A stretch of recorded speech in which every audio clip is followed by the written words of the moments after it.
Ready? Start. The House will remember that there was some talk at one stage of a Commonwealth citizenship. Now it was difficult to understand what the status of Commonwealth citizenship might be, except that it meant that its members were not completely foreign to one another.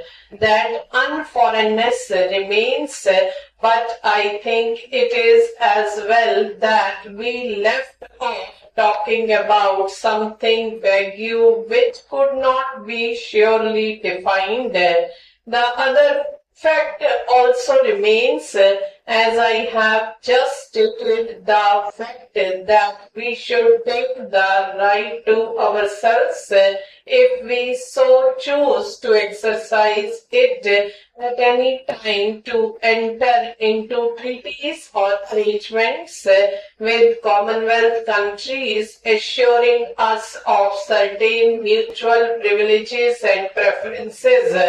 I have briefly placed before the House this document. It is a simple document, and yet the House is fully aware that it is a highly important document, or rather what it contains is of great and historic significance.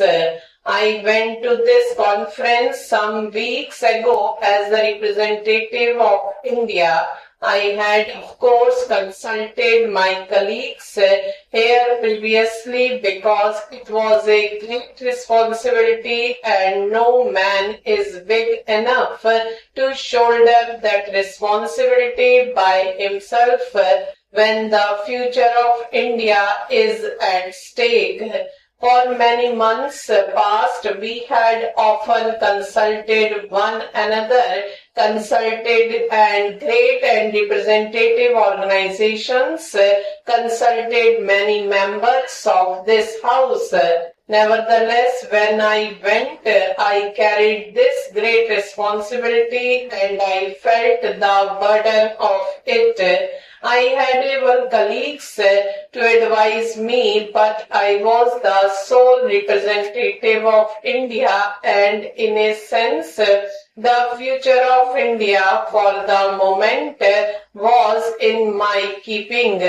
I was alone in that sense, and yet not quite alone, because as I traveled through the air and as I was there at the conference table, the ghosts of many yesterdays of my life surrounded me and brought up picture after picture before me, saints and guardians keeping watch over me, telling me perhaps not to trip and not to forget them. I remembered, as many members might remember, that day 19 years ago when I took a pledge for the first time on the bank of the river Ravi at the midnight hour on 26 January, and how we took that oft repeatedly pledge year after year in spite of difficulty, and finally I remembered that day when, standing at this very place, I placed a resolution before this House. Let us not be led away by considering the situation in terms of events which are no longer here. You will see that the resolution of the Congress that I have read out says that because India becomes a republic, the association of India with the Commonwealth must of course change. Further, it says that free association may continue subject only to our complete freedom being assured. Now that is exactly what has been attempted in this Declaration of London. I ask you and any honorable member to point out in what way the freedom, the independence of India has been limited in the slightest. I do not think it has been. In fact, the greatest stress has been laid not only on the independence of India, but on the independence of each individual nation in the Commonwealth. I am often asked how we can join a Commonwealth in which there is racial discrimination, in which there are other things happening to which we object. That I think is a fair question, and it is a matter which must necessarily give us some trouble in our thinking. Nevertheless, it is a question which does not really arise. That is to say, when we have entered into an alliance with a nation or a group of nations, it does not mean that we accept their policies, and it does not mean that we commit ourselves in any way to something that they may do. In fact, this House knows that we are carrying on at the present moment a struggle, or our countrymen are carrying on a struggle in regard to racial discrimination in various parts of the world.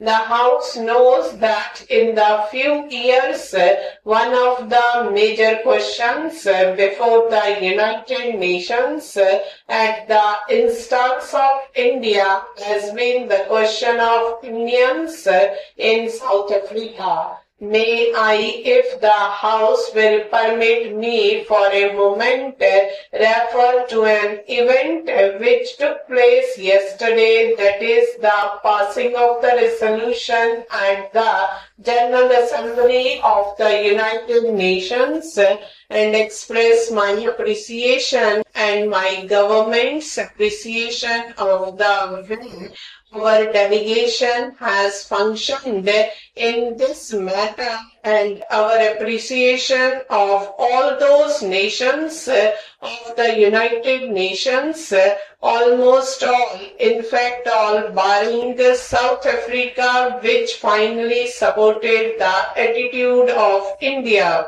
One of the pillars of our foreign policy repeatedly stated as to fight against racial discrimination, to fight for the freedom of suppressed nationalities.